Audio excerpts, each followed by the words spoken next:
All right, ready to dive deep. Today we're tackling Joe Dispenza's Breaking the Habit of Being Yourself.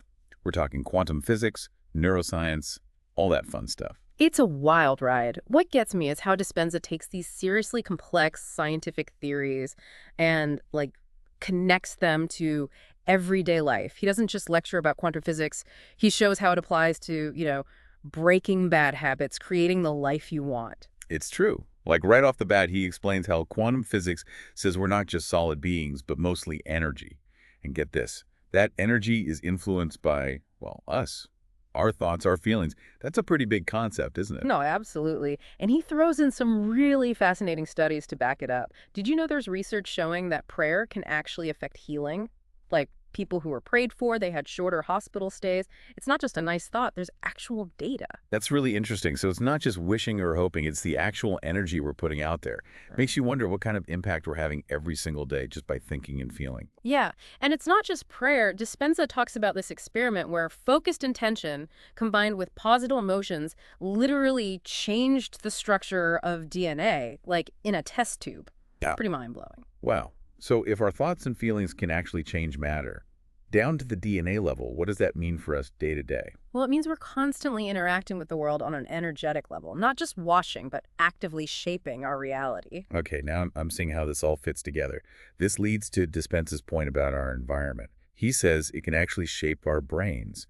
Repeated experiences create neural pathways, like walk the same path in the woods enough times, you've got a trail. Exactly. He brings up Hebb's law, which is neurons that fire together wire together, meaning the more we repeat something, thought, feeling, action, the more it gets embedded in our brains. So think about it. Constant negativity, limiting beliefs, our brains literally become wired for those experiences. That's kind of scary, actually.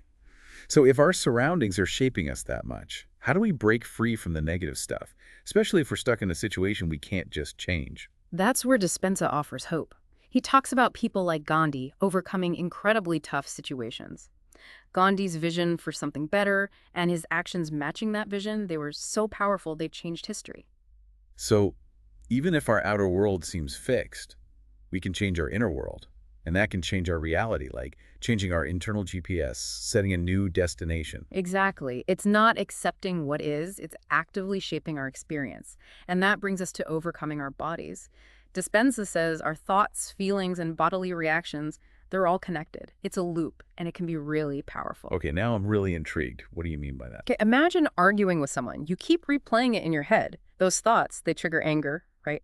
And then your body reacts, heart racing, muscles tense. But here's the thing.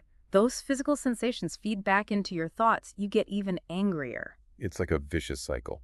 Right. And the more it happens, the stronger those pathways become. Like our bodies become addicted to certain emotions. So how do we overcome that? Break free from these emotional addictions? This is where it gets really interesting.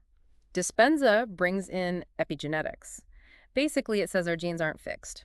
They can be influenced by, what we think, how we feel, what we do. Wait, so we're not just stuck with the genes we were born with? Nope. And there's research to prove it. Dispenza mentions a study just watching a comedy show affected people's blood sugar. Laughter actually having a physical impact. Our bodies are constantly responding, even to subtle stuff. That's pretty amazing. Mm. So even something small like a funny movie could be changing our genes for the better. It's definitely possible. There's even research showing that mental rehearsal, like athletes visualizing movements, can actually increase muscle strength. Think of the implications for recovery from injury. Just by visualizing, you're impacting your body. Now I see the power of this mind-body connection. We're not just victims of our biology, we can influence it. This is fascinating, but where do we go from here? How do we use all this to actually change, make lasting changes? That's a great question. It's something we'll explore as we keep going with Dispenza's work. But before we do, anything standing out to you so far? You know, what really hits me is this idea that we're not just passengers, right? We're not just reacting to our environment, our biology. We have the power to shape things, to create our reality. That's both exciting and a bit daunting, honestly. I agree. Huge responsibility, but incredibly liberating. We're not stuck with the hand we were dealt. We can rewrite the script. I love that. Rewriting the script, that's an image to hold on to as we keep exploring this.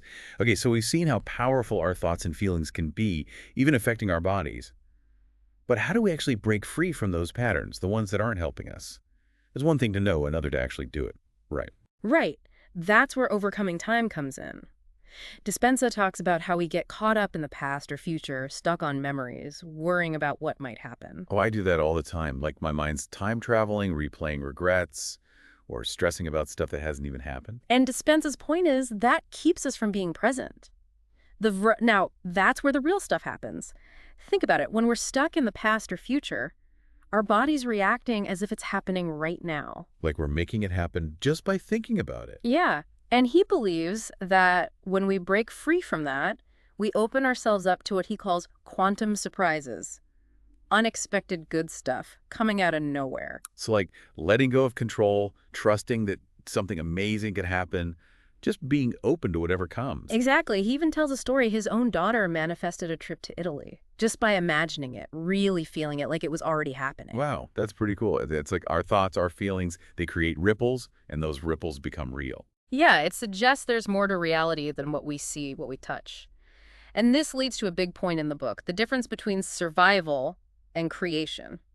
Okay, I like where this is going. Tell me more. So survival mode, we're driven by fear, stress, scarcity. Our bodies are pumping out stress hormones constantly. We're always on guard. It's exhausting. Like that fight or flight thing, but it never turns off. Exactly. And Dispenza says that makes us more likely to get sick. Our bodies literally wear down from all that tension. So if that's so bad for us, what's the alternative? What does it mean to live in creation? It's about shifting from fear and scarcity to abundance, joy, connection to something bigger, trusting that we're supported, that the universe, or whatever you want to call it, has our back. It sounds like a big leap, going from that survival mindset to trust and abundance. It is, but Dispenza believes it's crucial for a truly happy life. And he tells these amazing stories about people who've done it and the changes they experienced. Like what? Well, there's this guy, Bill, diagnosed with terminal cancer. A few months left, that's what they told him. But instead of despair, he decided to change his emotional state from bitterness to gratitude, peace. That must have taken so much strength. It did.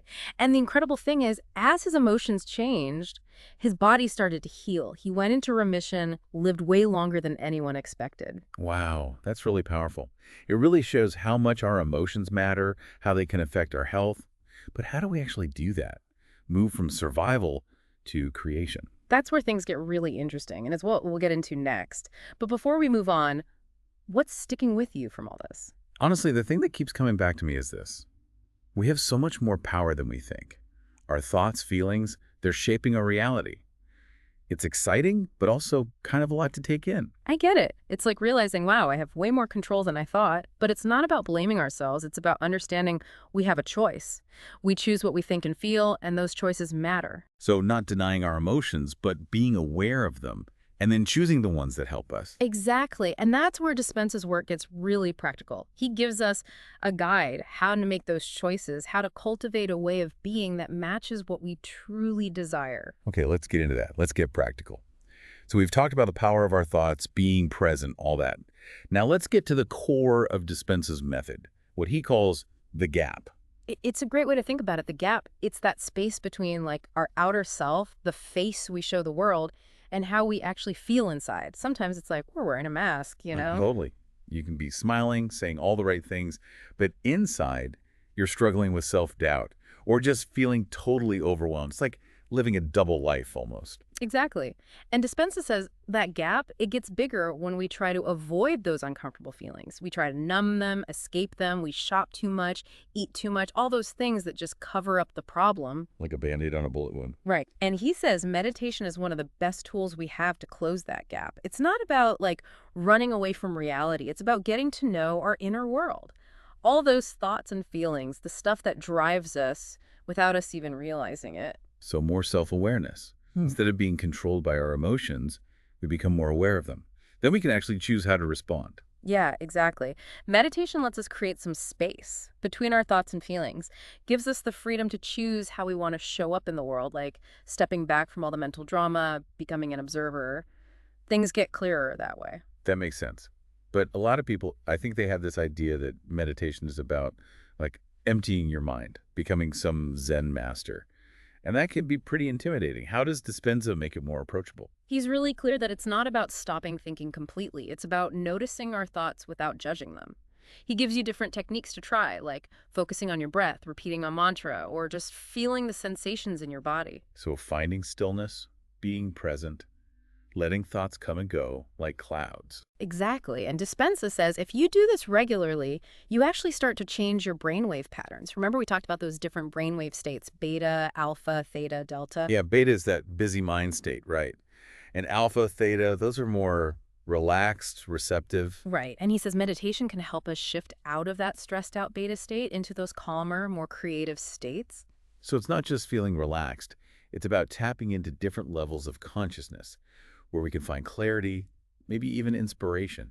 Absolutely. And there's actual science behind this. Studies show that meditation can increase coherence in our brainwaves, meaning different parts of the brain are communicating better. Like we're training our brains to work at a higher level, and then that lets us create new possibilities in our lives. That's the idea.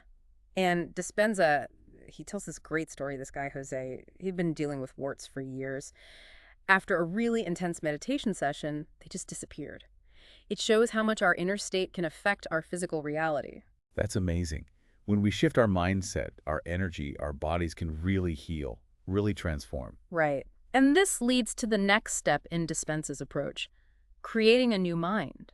He says we're not stuck with the personality we've always had. We can create a new self. I love that. It's like we're not limited by our old patterns. We get to choose who we become. Yeah. He has these questions he wants us to ask ourselves, like, how do I want to think? How do I want to act? How do I want to feel? It's about getting really clear on what we want to embody, not just who we've been. Like picturing your ideal self and then actually becoming that person. And he says this new self, it should be based on your deepest values, not what other people expect or what society tells you to be. Getting in touch with the real you, the person you're meant to be. Once you have that vision, he says, practice mental rehearsal. Like an actor preparing for a role. You step into the shoes of your ideal self. Imagine how you'd think, feel, act in different situations. Creating new pathways in your brain by practicing this new way of being, even if it's just in your head. Exactly. And the more you do it, the more likely it is to become real. Like planting seeds. You nurture them, and eventually they grow into something amazing. And finally, Dispenza says the last step is to live in alignment with this new mind. Let your actions show the change you've made inside. He calls it demonstrating and being transparent. So it's not enough to just think differently. We have to act differently too. Our actions become proof of the transformation. And he believes that when we truly embody this new way of being, we attract new experiences, our energy changes, and the world responds. Like we become magnets for the right people, the right opportunities. And as we get more in tune with ourselves, Dispenza says we start to notice more synchronicities, those meaningful coincidences, like the universe is working with us. Getting into that flow state where things just fall into place. And those synchronicities, he sees them as signs that we're on the right track. The more we trust the process, surrender to how things are unfolding, the easier it gets to manifest what we want. So not forcing it, but aligning our energy and then trusting. It's a balance, our intentions and I guess you could say, the intelligence of the universe. This has been a really incredible deep dive into Joe Dispenza's work. It's given me a whole new perspective on what's possible, the power of our minds to create a fulfilling life. Me too. What resonated with you the most? Honestly, the idea that we're not victims, we're not stuck with our circumstances, our past. We have the power to choose, and those choices create our reality. It's empowering, right? We're not just watching our lives happen, we're creating them. Exactly. And the big takeaway for me is we have a responsibility to use that power well, to cultivate a mindset, a way of being that helps us reach our full potential. Absolutely. And one final thought, if you could manifest anything just by changing how you are, what would it be? And who would you become in the process? That's something to think about. Thank you so much for joining me on this journey. I hope our listeners are inspired to explore this more, discover their own potential. It's been my pleasure. Until next time, keep diving deep.